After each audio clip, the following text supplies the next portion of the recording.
जब 2008 के stock market crash में एक तरफ सारे इन्वेस्टर्स को भारी लॉस हो रहा था, तो वही काइल बास नामक ट्रेडर ने लगभग 20,000 करोड़ रुपए बनाए थे। ऐसा इसलिए हुआ क्योंकि काइल बास ने शॉर्ट सेलिंग की थी। अब सवाल यह है कि शॉर्ट सेलिंग होती क्या है और क्या शॉर्ट सेलिंग करना हमेशा फायदेमंद होता है। आज हम इस वीडियो में इन सवालों का जवाब जानेंगे। नमस्कार दोस्तों, स्वागत है आपका हमारे YouTube चैनल पर। हमारा ब्लॉग है जो इन्वेस्टिंग पर बेस्ड है। अगर आप इन्वेस्टिंग में इंटरेस्टेड है, इन्वेस्टिंग सीखना चाहते हैं, तो हमारा ब्लॉग ज़रूर विजिट करें। आइए चलते हैं पहले सवाल पर। शॉर्ट सेलिंग क्या होती है? दोस्तों, हम जनरली स्टॉक मार्केट में पहले शेयर खरीदते हैं और फिर जब उसकी प्राइस बढ़ जाती है तो उसे सेल करके प्रॉफिट कमाते हैं। पर दोस्तों, शॉर्ट सेलिंग में शेयर्स को हम पहले सेल करते हैं और जब उसकी प्राइस कम हो जाती है तब उसे बाय करके प्रॉफिट कमाते हैं। किसी शेयर की शॉर्ट सेलिंग तभी की जाती है जब हमें लगता है कि उस शेयर की प्राइस बहुत जल्द नीचे जाने वाली है। आइए इसे हम एग्जाम्पल से समझते हैं। मान लेते हैं इन्फोसिस के एक शेयर की प्राइस 100 रुपये है और हमें लगता है इन्फोसिस के शेयर की प्राइस नीचे जाने वाली है। ऐसे में क्लियर है कि हम प्रॉफिट के लिए इन्फोसिस के शेयर को बाय नहीं करना चाहेंगे। तो फिर हम क्या करेंगे कि इन्फोसिस के शेयर्स नीचे जाने से हमें प्रॉफिट हो। ऐसे में हम ये करेंगे कि अपने ब्रोकर के प्लेटफॉर्म पर जाकर इन्फोसिस के शेयर को सेल कर देंगे। जी हाँ दोस्तों, हम शेयर्स को बिना ऑन किए भी सेल कर सकते हैं। ऐसा इसलिए होता है क्योंकि ब्रोकर्स हमें शेयर्स उधार दे देते हैं। पर दोस्तों, हमें ऐसे उधार लिए शेयर्स को बाय करके एक फिक्स टाइम के अंदर अपने ब्रोकर को लौटाना भी होता है। तो ये मानते हुए कि इन्फोसिस की शेयर की प्राइस नीचे जाएगी, हमने इन्फोसिस के 1000 शेयर्स को अपने ब्रोकर से उधार लेकर सेल कर दिया। और क्योंकि इन्फोसिस के एक शेयर की कीमत है 100 रुपए, इसीलिए हमने 100 into 1000 is equal to 1 lakh रुपए की सेलिंग की। और मान लेते हैं कि इन्फोसिस की एक्चुअल प्राइस 100 से 10 रुपए नीचे जाकर 90 रुपए आ गई और हमने इन्फोसिस के वही 1000 शेयर्स 90 रुपए पर शेयर की कीमत से खरीद लिए, जिसमें हमने total 1000 into 90 is equal to 90,000 रुपए लगाए। तो दोस्तों, यहां हमने 1000 शेयर्स उधार लेकर 100 रुपए के रेट से सेल किया, फिर वही 1000 शेयर्स हमने 90 रुपए के रेट पर बाय करके वापस कर दिया। तो यहां पर हमें ऐसा करने से हर शेयर पर 10 रुपए का प्रॉफिट हुआ। और क्योंकि हमने 1000 शेयर शॉर्ट सेल किए थे, इसलिए हमें total 1000 into 10 is equal to 10,000 का प्रॉफिट हुआ। जी हाँ दोस्तों, शॉर्ट सेलिंग यही होती है। जब हम किसी चीज को हाई प्राइस पर सेल करके लो प्राइस पर बाय करते हैं और सेल और बाय प्राइस के बीच का डिफरेंस ही हमारा प्रॉफिट होता है।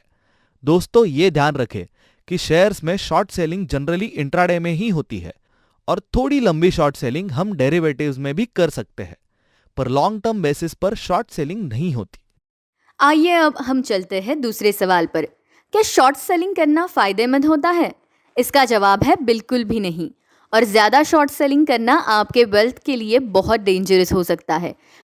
आइए इसे हम अपने एग्जाम्पल से ही समझते हैं। मान लेते हैं हमने इन्फोसिस के शेयर को 100 रुपए पर सेल किया और शेयर की प्राइस 10% नीचे जाने के बजाय 10% ऊपर चली जाए, तो हमने इन्फोसिस के वही 1000 शेयर्स जो हमने 100 रुपए पर सेल किए थे, उसे हमें 110 रुपए की प्राइस पर बाय करके अपने ब्रोकर को लौटाना होगा।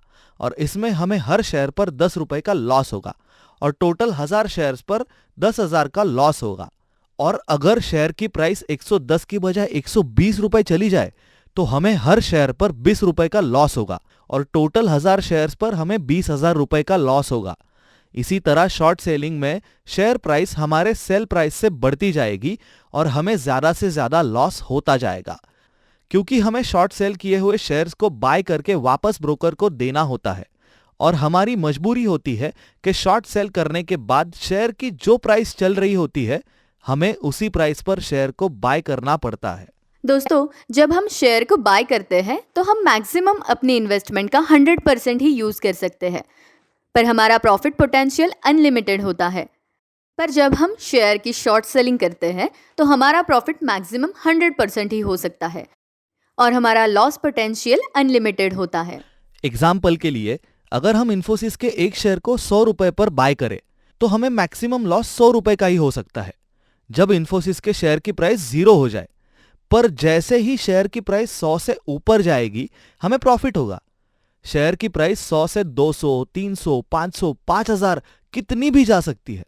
और इसीलिए हमारा प्रॉफिट अनलिमिटेड हो सकता है। पर जब हम इन्फोसिस का एक शेयर 100 रुपए पर शॉर्ट सेल करते हैं तो हमें प्रॉफिट तब होगा जब शेयर की प्राइस 100 से कम होगी, और शेयर की प्राइस 100 से ज्यादा कम होकर 0 तक ही आ सकती है। और ऐसे में हमें मैक्सिमम प्रॉफिट 100 रुपए का ही हो सकता है जब इन्फोसिस के शेयर की प्राइस 0 हो जाए। पर दोस्तों, जैसे ही शेयर की प्राइस 100 से ऊपर जाएगी हमें लॉस होने लगेगा, और शेयर की प्राइस 100 से 110, 150, 200, 500 कितनी भी जा सकती है, और इसीलिए हमें शॉर्ट सेलिंग में बहुत बड़ा लॉस हो सकता है। इसी वजह से दोस्तों, शॉर्ट सेलिंग बहुत ध्यान से और सोच समझकर करनी चाहिए, क्योंकि अगर आप सही हुए तो आप अच्छा प्रॉफिट कमा सकते हैं, लेकिन अगर आप गलत हुए तो आपका लॉस कितना भी बड़ा हो सकता है। और इसी वजह से शॉर्ट सेलिंग सिर्फ इंट्राडे ट्रेडिंग और डेरिवेटिव्स पर ही होती है। हम लॉन्ग टर्म में डायरेक्टली स्टॉक्स में शॉर्ट सेलिंग नहीं कर सकते। तो दोस्तों, ये था हमारा आज का वीडियो शॉर्ट सेलिंग के ऊपर। इसमें हमने जाना कि शॉर्ट सेलिंग क्या होती है और क्या शॉर्ट सेलिंग करना हमेशा फ़ायदेमंद होता है। अगर आपको ये वीडियो पसंद आया हो तो इस वीडियो को लाइक ज़रूर कीजिए। हमारे सारे वीडियोस आप तक पहुँचे, इसलिए हमारा चैनल ज़रूर सब्सक्राइब करें और बेल आइकन को ज़रूर दबाएं। अगर आपको ये वीडियो पसंद आया है तो प्लीज़ इस वीडियो को लाइक कीजिए। थैंक यू दोस्तों, मिलते हैं नेक्स्ट वीडियो में। Take care.